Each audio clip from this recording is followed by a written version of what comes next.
McElligot's Pool by Dr. Seuss. Young man, laughed the farmer, you're sort of a fool. You'll never catch fish in McElligot's pool.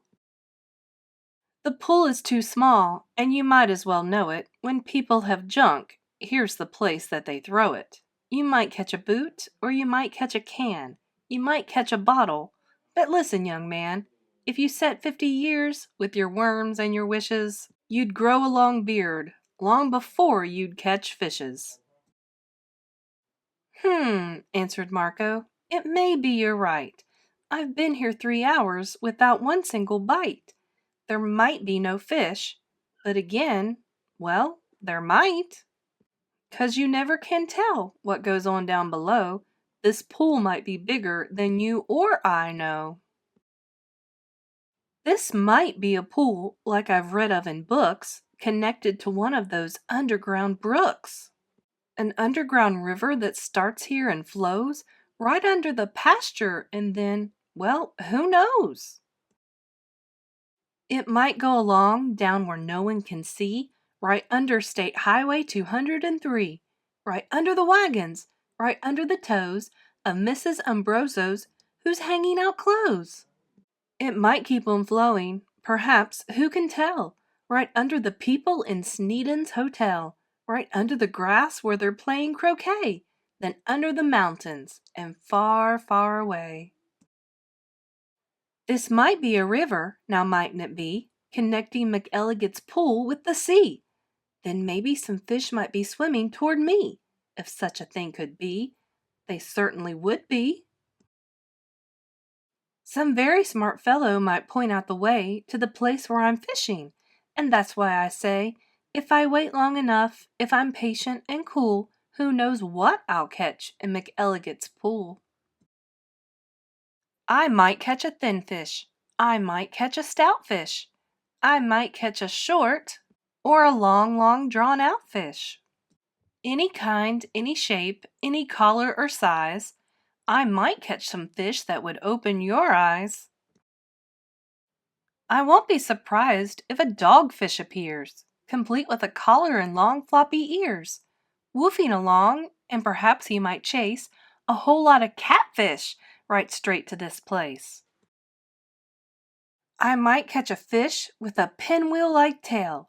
I might catch a fish who has fins like a sail. I might catch some young fish, some high-jumping friskers. I might catch an old one with long flowing whiskers. I might catch a fish with a long curly nose. I might catch a fish like a rooster that crows. I might catch a fish with a checkerboard belly, or even a fish made of strawberry jelly. I might catch a seahorse, now mightn't I now?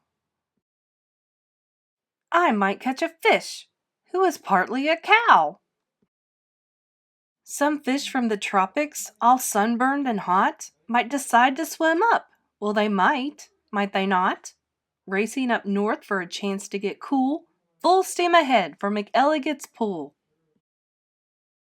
Some Eskimo fish from beyond Hudson Bay might decide to swim down, might be headed this way. It's a pretty long trip, but they might, and they may. I might catch an eel. Well, I might, it depends. A long twisting eel with a lot of strange bends, and oddly enough, with a head on both ends. One doesn't catch this kind of fish as a rule, but the chances are fine in McElligot's pool. I might catch a fish with a terrible grouch, or an Australian fish with a kangaroo's pouch. Who wants to catch small ones like mackerel or trout? Say, I'll catch a sawfish with such a long snout that he needs an assistant to help him about. If I wait long enough and I'm patient and cool, who knows what I'll catch in McElligot's pool? Some roughneck old lobster, all gristle and muscle, might grab at my bait, then would I have a tussle. To land one so tough might take 2 or 3 hours, but the next might be easy. The kind that likes flowers. I might catch some sort of a fast-moving bloke who zips through the waves with an overarm stroke. I might, and I may, and that's really no joke. A fish even faster, a fish, if you please, who slides down the sides of strange islands on skis. He might ski on over and pay me a visit. That's not impossible, really, now is it?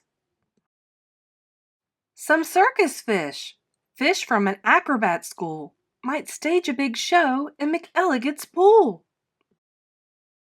Or I might catch a fish from a stranger place yet, from the world's highest river in far off Tibet, where the falls are so steep that it's dangerous to ride 'em, so the fish put up chutes and they float down beside 'em.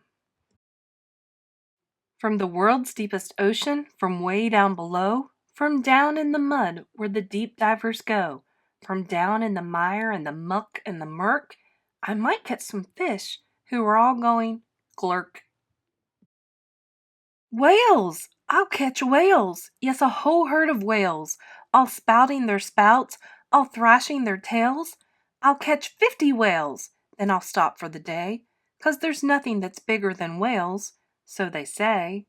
Still, of course, it might be that there is something bigger, some sort of a kind of a thingamajigger, a fish that's so big, if you know what I mean, that he makes a whale look like a tiny sardine. Oh, the sea is so full of a number of fish, if a fellow is patient, he might get his wish.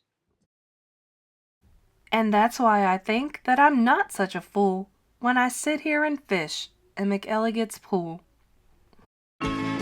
Thank you for listening. If you'd like your own copy of the book, please check the links in the description box below.